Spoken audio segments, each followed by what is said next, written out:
Hey, everybody, and welcome back into another episode of the Level Playing Field podcast. Today, we got a really interesting conversation about the evolution of Title IX.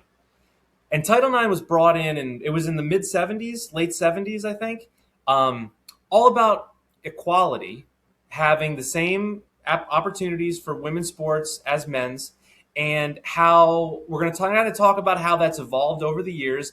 And now, with the influx of who knows how much, billions of dollars into college sports. Why aren't colleges, all colleges, if you're competing at the Division I level and you have, the big money, why are you able to not host a wrestling team, a lacrosse team for both men and women? Men's There's volleyball. no excuses anymore for Men's you can't cry volleyball. poor. Sure. Track and So field, yeah, what do men's you think? gymnastic. I would tell you, Andrew, it's if you look at it, it's a whole different it's a whole different game today. Yeah. You watch women's volleyball, it's awesome, right? There's 72 universities that draw over 1,000 attendance per game. 72. Then there's 20 of them that draw over 5,000 for women's volleyball. You understand? It's awesome. I'm watching it. My daughters were all volleyball players, and it's just tremendous to see this progression. But back in the 70s, women's volleyball wasn't drawing anybody. So it's become a profit center because it's being televised. They're televising it. You understand? They're giving it fair view to basketball, right? And if you look at women's basketball, the same. It was dead in the 70s. It's making a good comeback. I watched the highlight on the Big Ten Network. The University of Maryland and the University of Maryland was playing another Big Ten school. I believe it was Minnesota. And the University of Maryland was losing by 9 points in overtime and came back and won, and the crowd went crazy. It was a big crowd. So the point of the matter is that when they instituted Title IX, and wrestling, by the way, got murdered. Title IX murdered wrestling, right? The whole Southeastern Conference dropped it. One of my brothers wrestled at LSU, record setter wrestler at LSU. Just totally, all of them just dropped it, right? And then men's volleyball, they dropped it. Track and field dropped. A bunch of the men's sports were dropped. You understand? So that they could equalize it with the women's sports with the scholarships. And now couple things are happening. You just mentioned the $1 billion contracts these conferences are getting, but the women's volleyball has evolved. Men's soccer, man, I was watching the men's soccer national championship game between Washington and NC State. Man, those kids were playing, and these women are playing volleyball. These young ladies are playing volleyball. Wow, they're playing. It's intense. The fans are into it. I mean, it's true amateur athletics still at the university level, Andrew. So it's great to see that, but at the same time, we need to see more of it. We have 60 million youth that compete in athletics nationally on an annual basis, and there's only like 300,000 or 400,000 opportunities for them to compete in the NCAA. So what we need to do as a group, the Minutemen, we talk about the Minutemen in Pennsylvania, right? We need to keep this movement rolling and get these universities, now that they got these big $1 billion mega contracts coming into these conferences, what they need to do is let that money trickle down and reinstate wrestling in all of the Big Ten. We had, the Big Ten had these schools join them. UCLA don't have wrestling. They used to have tough wrestling. California is a great wrestling state. You got USC don't have. Oh, that's interesting. I didn't even think about that. Is that so? UCLA, USC. Did the West Coast? Did the Pac-12 have wrestling? Well, they used to, but then they broke down. They broke down to like 5 or 6 teams. Stanford had a team. Arizona State, Arizona dropped it. Arizona State had a team. But the point I'm making to you is, now that they joined the Big Ten with all that money that came in, every single school in the Big Ten, right, needs to have a wrestling team. Do you understand? And they need to support it. And guess what? People will come. There's no short shortage of wrestlers Oh my in God, no. America. There's no shortage of athletes. Like we said, 60,000 kids. And that is what we're talking about. 60 million. I'm sorry. 60 million. 60 million, Andrew, and that's Yeah. what we're talking about in the if you look at the big picture, the 60 million kids, and if you look at the amount of money, right, that's being Mm-hmm. made, but it's only going up. There's more and more kids, more and more athletic oriented Mm-hmm. schools and families and parents are supporting it tremendously. You gave an example of one of your buddies with his little 7 or 8 year old kid on Mm-hmm. one of our Right. podcasts. But what I would tell you is that we need more opportunities for those 60 million kids. So what Mm-hmm. they need to do with that money, rather than giving payrolls of 30 million or 15 million for coaching and 30 million for the team at Penn State and LSU 25 million and 50, it's absurd. It's really absurd. What they should do, and we all know is ruining coaching. We have more coaching firings than ever, right? Mm-hmm. We have more chaos and going on in our athletic area of our country, which is very Mm-hmm. important. You know, so what they need to do is reinstate in the Big Ten and all those new schools that joined. None of them have wrestling. None of them. None of Yeah. them have men's volleyball. None of them have a full track and field slate. Do you understand? None of, Mm-hmm. so that needs to stop. They need to say, look, if you're going to be part of the Big Ten, you're going to be part of our conference, you need to have a full slate. Every one of them, A to Z. I don't Mm-hmm. care if it's in archery, fencing. You understand? Yeah. All of it. You know, All of it. so maybe they should all get some rifle teams too, and archery teams in the high schools and in the colleges, so they can stop these nuts that are attacking them. You know what I'm saying to you? If they knew there was a couple of guys with guns on Yeah. campus, maybe these nuts will stop coming in and killing our students. But anyway, Mm-hmm. on a different topic, it's so regretful. It's so Mm-hmm. regretful what's going on in our country there. But athletics helps mental illness. Just look at the records, right? Athletics helps obesity, right, which is a problem. So it should be our main goal, Andrew, with this transition and volleyball taking off and wrestling taking off and soccer taking off. It Mm-hmm. should be their main purpose to take Mm-hmm. the conferences, to take that big money and reinstate wrestling and all of the sports and women's Yeah. wrestling at all of Mm-hmm. the universities in the Big Ten, starting with the Big Ten. They have the power to do that. And Yeah. I know a friend of my engineer's daughter is one of the commissioners of the Big Ten. I'm really going to take some time in January to pay Mm-hmm. some visits and make some phone calls over the winter months to try to try to rally. But look, all of you Mm-hmm. folks that are watching us, you need to rally too, man. You need to get out there and stand up. These are your children. These are your grandchildren. These are your nephews and nieces, your neighbors, right? These Mm-hmm. are opportunities that are being taken away from them that should be reinstated. And getting back to the Southeastern Conference, same thing. All the money they're making. If LSU can afford and all those Southeastern Conference schools can afford these crazy payrolls for football and for basketball, they got to be able to reinstate all of the Olympic sports, Andrew, and same as the ACC. The Mm-hmm. ACC only has like seven teams that have wrestling teams in the Yeah. ACC. So I also, the, I was finish. the point that I'm making is Mm-hmm. that when I watch the national championship playoffs for volleyball and the Mm-hmm. championship and in soccer, and you see true amateur athleticism. It's so Mm-hmm. exciting, and hockey and the various sports. And the president of the United States got a briefing from the 1980 legendary Dream Team, right? And they said, "Oh, we're against the NIL." The president of the United States says, I'm against it now too, which is great. So we need to Mm-hmm. rally now. We need to rally, and the whole NCAA needs to be restructured. And so much of that has to do with you all voicing your opinion. Yep. So I was reading an article the other day, and I can't remember the number, but it was big. But basically, Utah University,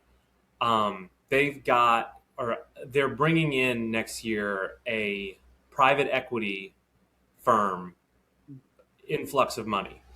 And with that, you're like, okay, disagree with that on so many different levels. But if you're going to bring in X number of hundreds of millions of dollars, if not more, there's no excuse that you should be able to field 32 sports or whatever the number comes out to, 33, 34 sports. Like, you should be able to field every sport and compete at a pretty decent level at it, at a Division One level. So the crying poor, we can't swing it. That argument it's always been the argument. Well, It's always they been like, got away well, with that in have a the program 70s. is really expensive, They- but like, don't talk to me about that anymore. Yeah, they got away with it in the 70s. But You now, got away with it. but Yep. now, if you're looking at the overall sports, Yep. right, you see the crowds are coming out. They're coming Yep. out for women's volleyball and women's basketball. Yep. When during that time there was no revenue. It was just a total Yep. loss. You understand? Yep. And the football program and some of the basketball programs were carrying all that. Do you understand? Yep. But that game's changed, and there's such an expansion in athletics today Mhm. that it only is fair that money gets equally distributed to the other Olympic sports at every single university, because we need the kids competing. We need opportunities for kids to get scholarships, right? We need them to stay healthy mentally and physically. This obesity crisis that we have and this mental illness crisis that we have is insane. And that should be the purpose of the universities' athletic departments. Their main purpose is the students and their welfare. Do you understand? And that the NCAA now has shifted it to the almighty dollar. And basically what they've done, Andrew, I was watching this weekend and I'm thinking in my head, what is going on? So what they've done is basically they're making the NCAA Division I football, they're making it into professional football and professional basketball. So we got a bunch of professional football and professional basketball in the Division I ranks anymore. And some of the smaller schools, like the Division I AA schools, like Villanova and Lehigh and those other various schools, those are going to be the schools that are going to be the amateurs that when they find a bright player, they're going to steal them and put them up at the next level. Do you understand what I'm saying here? And then we're going to have a couple of throwback schools like Army and Navy and the Ivy Leagues that are going to compete just purely amateur, no money, no nothing. They can't transfer out. They can't transfer in. You understand? So what they're doing is they're making, like we talked about, it's the NFL who you have to blame, and the NBA who you have to blame, and the NHL, because they're not making enough opportunities for the men and women to play professional sports. And every state should have a professional football, men and women's basketball, men and women's hockey, so they can all compete nationally. And just like what we said, Like don't cry poor to me. It's greed. That's all it is. It's greed. You don't want to have another franchise because you don't want to cut the revenue in half. That's what it comes down to. You don't want to split up your fan bases. You don't want to expand, because expansion, while in the long term obviously is more healthy, it grows the game, it grows the sport, things people say they care about, but they don't. They want their pile of cash, and they don't want to divvy it up, even if it means 5-10 years down the line it would be more. But I had this thought while you were talking. Universities, the purpose of a university is higher education, right? So when you go to college, you don't just take classes in your major. both You academically and athletically. and athletically. So my point being, when you go there, you don't just take classes in your major, which is, education, finance, whatever down the line, computer science. You take general education classes. Now that means the purpose of that is what it was explained to me when I went to college, was that the universities want well-rounded students. They want to create well-rounded individuals that they can put their stamp of approval on with your diploma, send you out into society and say, Penn State, Pitt, Syracuse, like these schools, we put out these qualifications and our students they hold this standard in education and the workforce and all that, right? That's the whole point. So with athletics, in this time and space that we live now in society, where everyone's online, everyone's on their phone, mental illness is running rampant through our country, obesity is running rampant. That's part of being an all-around good member of society, is physical health, mental health. When you participate in sports and are forced to move your body, and this is, I mean, this isn't like woohoo science anymore. This is straight, like, this is about as generic as you can get. If you move your body, your brain works better. That's not anything crazy. So if you go outside, remember, I think we talked about this in another podcast as well, as they did a blind study for like a Prozac or one of these SSRI drugs. And they did a blind study. So half the study got, Prozac, and the other half got a placebo. Or I'm sorry, yeah, we got a placebo, and then there was a third group that just went outside and walked for an hour. So the one group of Prozac had the effect of Prozac. They were a little bit more chill, a little bit more relaxed. The placebo group was, if that, maybe so, kind of in the center. And then the group that went outside and walked for an hour every day had the exact same outcomes as the Prozac. Go figure. So you're telling me that if you go outside for 1 hour of moderate exercise, you have the exact same outcome as if you take one of these SSRI drugs that the pharmaceutical companies are shoving down 50% of America's throats, and we know it's not good. Poison them. So it's terrible. So now you do that. So you take that study, and now you say, okay, well, let's expand what we're talking about, Title IX, opportunities, 60 million American youth playing sports. Let's say instead of 300,000 spots in Division I football or Division I athletics, or I'm sorry, NCAA athletics, let's make that 600,000. Let's make that 800,000. Heck, I mean, they can make it a million. Make it a million. Make it a million because all the little schools and there's so much money. There's so much money available to do this. Let's say the NCAA is run correctly, can funnel the revenue down through all the different streams, because that's their job as the National Collegiate Athletic Association, is to filter through all levels of athletics, provide for the colleges that are a part of them and a part of the NCAA, and say, hey, we're going to do this as a national health standard. Is you have to offer this because X number amount of your students that go to your college, let's say like it's got to be whatever, 30% of the students that go to your college, if not higher, have to play a sport. So that forces the university to do this, because I don't like to force people to do things. I don't like the government stepping in. But when there's extreme corruption and extreme monopolies going on, which is what we're watching right in front of our eyes, there's nothing else to do. The government has to step in and say, you can't do this anymore. So it's a really interesting conversation. It's a really interesting conversation to have. Listen, it's all for the good of America. It's all for the good of America. Go outside and run around. That's it.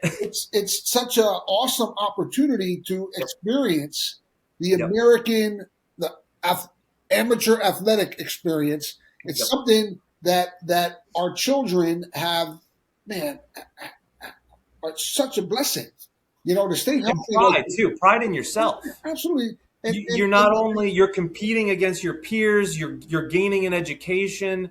I know when I was in school, I competed in lacrosse, at a D3 level, and it was a lot of fun. The camaraderie, the friendships, all that kind of stuff. I didn't make any money. It was just kind of there. I just went and did it, but we had a great time. And you go into class and you see your friends, and you kind of become, you're part of a group, and you're healthy on top of it. You're holding, especially that is, you're holding your friends accountable to a higher standard. It's like, hey man, we're not going out tonight. We're not going out drinking tonight because we got a game this weekend. We need to be not hungover on Saturday or on Wednesday, whenever. You need to have that at that age, from the 18 to 22. You're so impressionable. And if you're able to create habits that are healthy and and pick you up and create a better society or create a better person in yourself, then you're going to be able to take that throughout your entire life and instill that in your kids and the next generation. So And what's the that's value of it. that? What's the value of that? It's so It's valuable. exponential. Yeah, because now we don't have a crisis of mental illness and Mhm. obesity and all the other various evils that come from it. But I want to also add the lacrosse league and the soccer leagues. They need to Mhm. expand in every state and Yep. give these lacrosse athletes professional opportunities. My nephew is a star at the Utah Hmm. team, played at Lehigh. You understand? Hmm. But I would tell you, he was a first round draft pick by the Utah team in Hmm. lacrosse. But I would tell you, same as soccer, man. We need more opportunities for women's soccer, men's soccer in every Hmm. single state, and that's something that we the people, the governors of the states, the senators of the states, they need to start looking out for our American athletes, and they need to cut. They need to cut those 25, 30,000 foreign athletes that are coming and stealing our kids' scholarships in volleyball, basketball, baseball, soccer, look, and so many other track and field. And we need to reinstate those and give our American athletes those 25 or 30,000 scholarships, Andrew. Hmm. And that's got to be their priority rather than foreign aid to Israel Hmm. or foreign aid to Egypt Yep. or these preposterous spending bills that they're passing and the money that they're spending. They simply need to get the NCAA under control for the sake of American amateur athletics, and they need to expand on all of the amateur athletic opportunities for women and for men, not just for women, but for women Hmm. and men. And wrestling right now is huge. One of my confirmation sponsors, she's wrestling. We got her to wrestle. She's doing great over here at a little school in Pennsylvania. But the Hmm. thing is women's wrestling is booming right now. It's the Hmm. fastest growing sport in America. Every single high school, look, every single high school should have every single sport too. I truly believe that what's happened to us today is these budgets that all these school districts are setting and all these cuts. Look, we need less principals. We need less administrators. We need more teachers and more Hmm. coaches in these Hmm. school districts. And we need more athletics in these school districts. So what Andrew just said, they can go out and exercise for an hour a day. They could go out and row. They can go out and play Hmm. volleyball. They can go out and golf. All of the sports from archery to wrestling. I mean, archery is a great American pastime. Teach the kids how to be archers, man, and go out and Yep. it's an Olympic sport.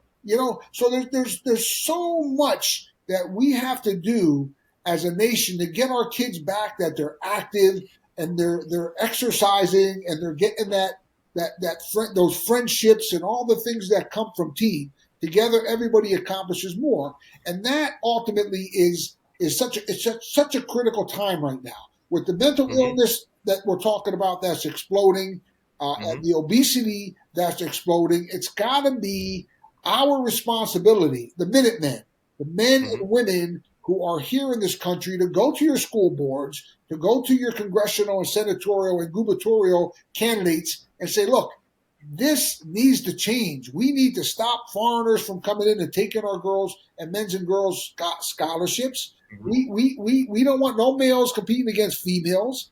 I don't care if it's 10 or 10,000. We don't want it. Do you understand? Hmm. We want a clear cut opportunities in every sport for all of our kids, and they all need to be reinstated. Stop spending your money on garbage. You school districts, you townships, you states, you federal government, and start investing in our future. Start Hmm. investing in our athletes that are here in America, and that's got to be a priority for all of us. That's a bipartisan.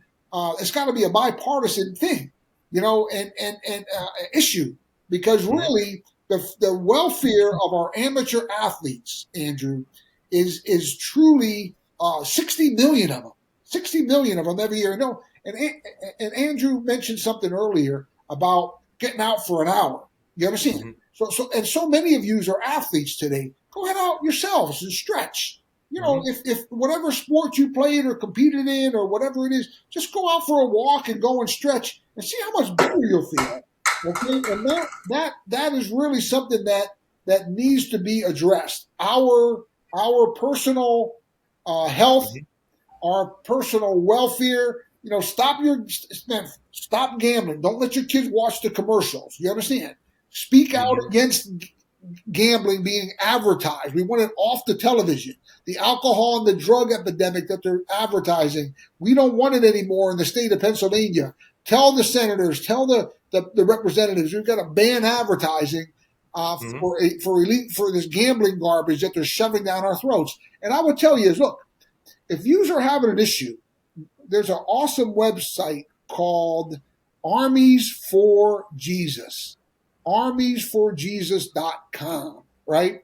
There's a self help, instructional, scripturally based information packet. If you go to there, in which it don't matter what you're experiencing. If you have a gambling problem, if you have an alcohol problem, if you have a food problem, if you have any type of crutch, any type of disease, a drug, you can read this for 20 minutes a day. 20 minutes a day, you go to armiesforjesus.com, right, Andrew? And Mm-hmm. it will heal you. It's a self healing from within that you can overcome any disease, any addiction of any sort. And I strongly recommend that you all, if you know somebody who's addicted to gambling of the sort or anything else, please go to that website because I heard a terrible story this weekend, Andrew. I was watching American Greed, and they had a Mm-hmm. young fella from Oklahoma, Andrew. He got into all the wrong things. Gambling was one of them, and there was a trust in his name that he wasn't to get till he got older, and he actually went and murdered. Oh, I wanted to cry. I still want to cry. He murdered his mother, father, and sister to have access, thinking he was going to have access to this trust. Okay, imagine that for gambling. I mean, look, it's our enemy, it's our devil, and I strongly recommend all of you call that bullshit 800 gambler number. Andrew, you did that once, right? You did that once. You called Yeah, it's not a whole. it a joke, You right? know, it's not great. It's They, it's like a joke. But look, yeah. go to, and if you know anybody, tell them to watch our show. Go to armiesforjesus.com, right, Andrew? Yep, it's a great website, and we encourage anyone to reach out. And if you are struggling with any type of addiction, we're praying for you and hope you can get through it. And you can do that through the support of your family, through the support of your friends, and also with the support of Jesus and through the Scriptures. So um, And I will tell you, it's a say the Lord's Prayer. The Lord's Prayer yep. is the most powerful prayer. I don't care what denomination you are, whether you're a Catholic, Orthodox, or a Protestant. Say the Lord's Prayer and say it and say it and say it, and the devil will flee you. All right. Mm-hmm. And It's listen, the truth. God bless you guys, and we'll look forward to our next episode in the very near future. Yep. And, Thanks everyone for listening. Great conversation again. and listen to subscribe. We're not going to take Yes. we're not going to take any of your information or any of this. So we just want to see the live bodies, and it's going up. Our subscribers are going Yep. up. It's all good Yep. stuff. We want to thank everyone for who is subscribed right now. We want to thank everyone who does view our content. And again, if you're not subscribed, just click the button below. It's free. It's easy. It doesn't take anything from you, but it helps us tremendously, and it lets us bring content like this to you, and gives you insight into some of these conversations that we're having. Because you're not going to find this on ESPN. You're not going to find this on the mainstream news. So these are important conversations because it's real. It's really real, and it's actually affecting the kids who are in school. It's affecting our high schoolers right now who are trying to get scholarships and are kind of trying to work through this world of NIL and with rules that are changing every single year. So these are important conversations to have. So we want to again thank everyone for listening, And we'll see you next time here on the Level Playing Field podcast, and have a great day.